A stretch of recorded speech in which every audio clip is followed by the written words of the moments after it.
Hey up, welcome to this week's video. I'm still in Scotland. I'm at Glencoe. In fact, I'm at Glencoe Lochan. It's a favourite place for me to come. I tend to call in at least once a year if I'm up this way. As you can see, fantastic reflections, which I seem to get more often than not when I visit.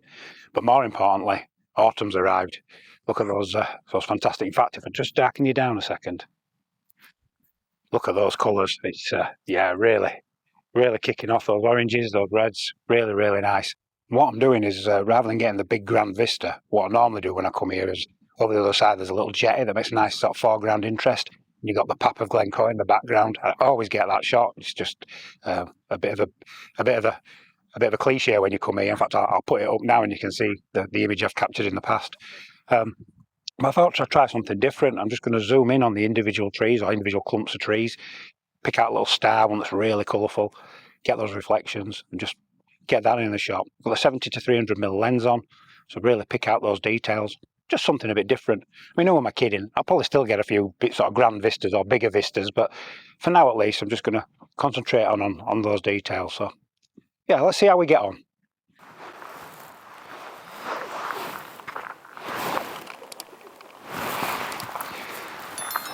What I'm going to do is I'm just going to frame a few things up, just walk around handheld, just see any little compositions that I like. And the lights just come over the hills because some of the trees that already look pretty stunning have absolutely started kicking off now, really glowing. Honestly, they look like they're on fire, they're that orange. So yeah, we'll get some pictures of that. Settings wise, I'm at around f9 on this lens. It seems to be f9, f10 seems to be sharpest for this lens. And yeah, shutter speed, well, once it's on the tripod, it's not really a consideration. I'm going to use a circular polarizer as well because I want to cut the glare, but I don't want to cut the reflections, so we'll just have a bit of a play with that, turn that and see if we can make the magic happen.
I'm back at the car and I can't believe it, I'm having to cut another video short again.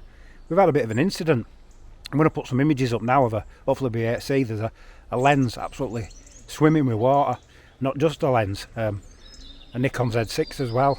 Yeah, not my camera and lens, the boss's. They've gone for a bit of a drink. So yeah, Glencoe Lochan 1, Z6 0. Yeah, this photography malarkey, it's proven to be very expensive. I'm going to have to get saving out and replace a camera for her. These things happen, onwards and upwards. So, yeah. If you want to donate me a Z6, I'll put a link in the description. So until next time, I'll be seeing you.